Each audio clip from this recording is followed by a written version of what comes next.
Bom dia, meus amores, tudo bem com vocês? Espero que estejam todos bem. Vamos começar o nosso dia. Hoje a gente começa o capítulo 3 do Evangelho de Marcos, dos versículos 1 a 19. A cura do homem da mão ressequida.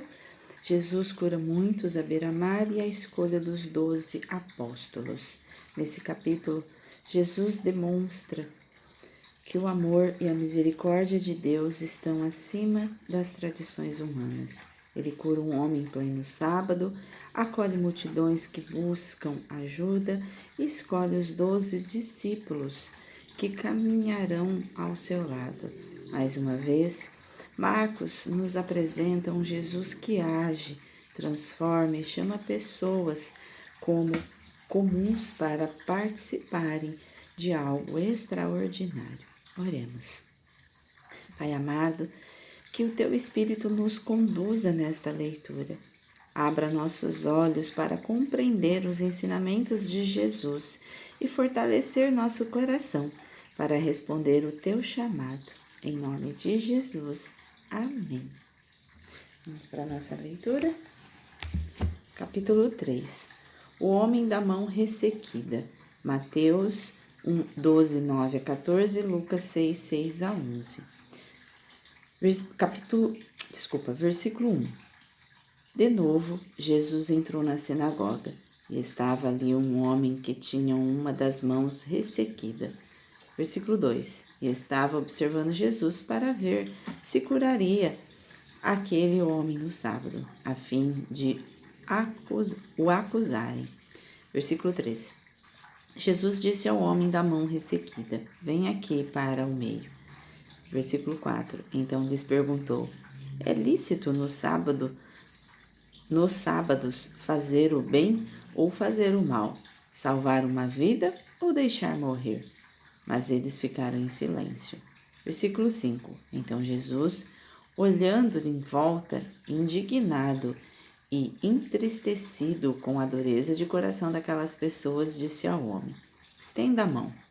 O homem estendeu a mão e ela lhe foi restaurada. Versículo 6. Os fariseus saíram dali e, com os herodianos, logo começaram a conspirar contra Jesus, procurando ver como o matariam. Isso também está em Marcos 11, 18. Jesus cura muitos à beira-mar. Versículo 7. Jesus se retirou com os seus discípulos para o mar. Uma grande multidão o seguia. Eram pessoas que tinham vindo da Galiléia, da Judéia. Versículo 8. De Jerusalém, da Idumeia, do outro lado do Jordão e dos arredores de Tiro e Sidom, porque ouviram falar das coisas que Jesus fazia. Versículo 9. Então, recomendou aos seus discípulos que sempre lhes tivessem pronto um barquinho, por causa da multidão, a fim de não o apertarem. Versículo 10. Pois curava muitas pessoas, de modo que todos os tinham alguma enfermidade, se esforçavam para chegar perto, a fim de poderem tocar nele. Isso também está em Marcos 4:1, Lucas 5:1 a 3. Versículo 11. Também os espíritos imundos, quando ouviam, prostravam-se diante dele e gritavam: Você é o Filho de Deus? Versículo 12. Mas Jesus lhe advertia severamente que não o expusessem à publicidade. Os 12 apóstolos. Mateus 10, 1 a 4, Lucas 6, 12 a 16. Versículo 13.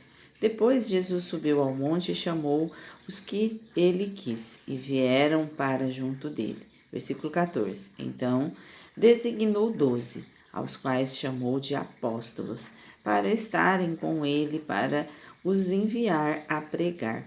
Versículo 15. E a exercer a autoridade de expulsar demônios. Versículo 16. Eis os 12 que designou: Simão, a quem acrescentou o nome de Pedro. Versículo 17. Tiago, filho de Zebedeu, e João, irmão de Tiago, aos quais deu o nome de Boanerges, que quer dizer os filhos do trovão. Versículo 18. André, Felipe, Bartolomeu, Mateus e Tomé, Tiago, filho de Alfeu, e Tadeu, Simão, o Zelote. Versículo 19. E Judas Iscariotes, que foi quem o traiu. Isso também está em Marcos 6:30, Marcos 14:10.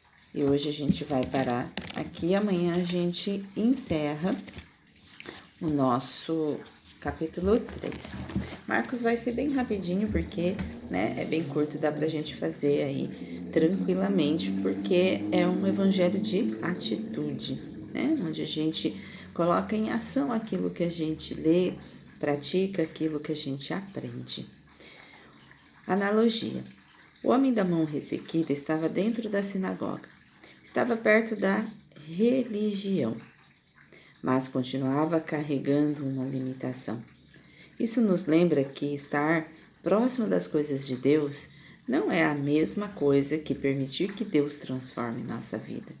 Jesus olha para aquele homem e o convida a se colocar no centro. Depois, diante de todos, realiza a cura, porque Deus não tem medo das áreas quebradas da nossa vida. Ele deseja restaurá-las. Também vemos multidões seguindo Jesus em busca de cura e esperança. Mas algo muito especial acontece na sequência. Jesus sobe ao monte e escolhe os 12. Não escolhe os mais ricos, não escolhe os mais instruídos, não escolhe os mais influentes. Escolhe pessoas dispostas a aprender, caminhar e servir. Deus não procura os mais preparados. Muitas vezes Ele prepara aqueles que escolhem. Amém? Muitas vezes aqui a gente vemos duas situações que a gente precisa olhar. Primeiro, estar perto de Deus, ler a Bíblia, ir na casa do Pai, orar.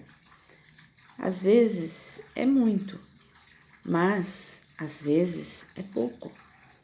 Porque às vezes não é estar na presença do espaço físico, não é estar na presença da Bíblia, e não é estar na presença do conhecimento, mas principalmente é permitir que esse conhecimento faça mudanças na nossa vida.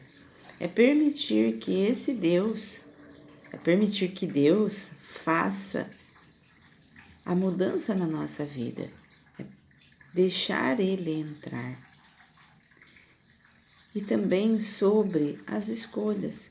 Muitas vezes, Deus, Ele não escolhe pessoas preparadas para fazer o caminho a seguir. Deus escolhe pessoas que estão dispostas a aprender, a caminhar e a servir com Ele. É assim que Deus escolhe, quando está dentro do propósito da nossa vida para com Ele. Amém? Reflexão do dia. Existe alguma área da minha vida que precisa ser restaurada por Deus? O que precisa ser restaurada por Deus na sua vida? Então permita. Tenho esperado estar totalmente preparado para servir ou tenho permitido que Deus me prepare ao longo da caminhada? Às vezes é rápido, às vezes é demorado. Eu participei esses tempos atrás de um final de semana de comunhão com Deus, de estar na sua presença e tal. E aí teve um momento que eu estava ali sentindo a presença do Espírito e ali eu conversando com o Espírito Santo e o Espírito Santo ali,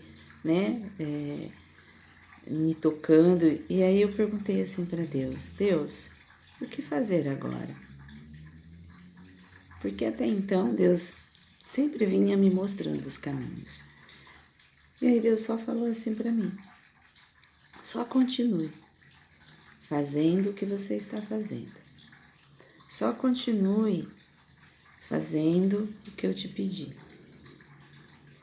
Quando você fizer 58 anos, eu vou te mostrar o que é o meu propósito para a sua vida daqui para frente. Até lá, eu vou te preparar. E aí eu continuei. Isso já faz uns 2, 3 meses atrás, eu acho. Então, às vezes é isso. Às vezes leva tempo. Eu tenho 52 hoje.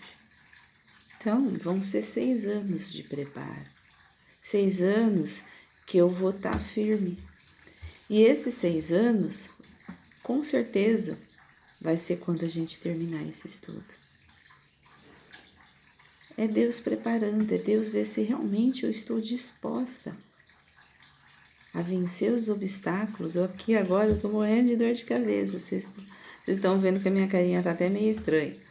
Mas é vencer os obstáculos para continuar. É vencer os obstáculos para você estar ali, na presença dele. Amém? Desafio de Marcos. Hoje entregue a Deus uma limitação que você carrega. Pode ser um medo, uma insegurança, uma dificuldade, uma ferida. Ore sobre isso e permita que Deus comece a trabalhar nessa área da sua vida. Às vezes a gente precisa permitir que Deus nos prepare, porque muitas vezes Ele não procura os mais preparados, Ele simplesmente prepara aquele que Ele escolhe. E às vezes nós somos preparados diariamente para um propósito. E esse propósito está em muitas situações na nossa vida.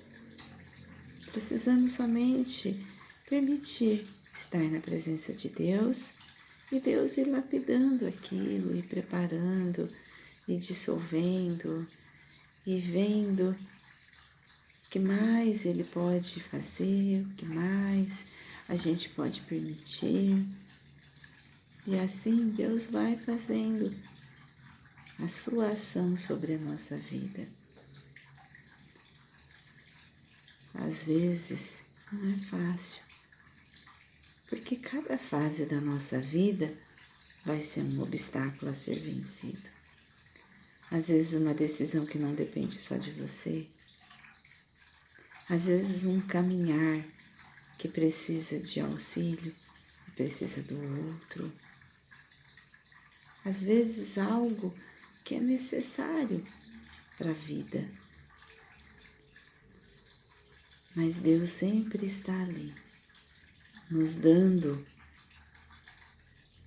o seu apoio, nos colocando no caminho da sua presença. E mesmo diante aos obstáculos, nós sabemos que iremos conseguir vencer cada um. Basta confiar, basta permitir. Oremos. Senhor Deus, gratidão porque Tu conheces minhas limitações e ainda assim me chamas para caminhar contigo. Restaura aquilo que precisa ser restaurado em minha vida e ajude-me a confiar no Teu processo. Que eu esteja disponível para servir e aprender todos os dias. Em nome de Jesus. Amém. Amém, meus amores? Que possamos estar disponível. Que possamos vencer as limitações. Que assim permitimos que Deus restaure os caminhos da nossa vida. Até amanhã. Um ótimo dia.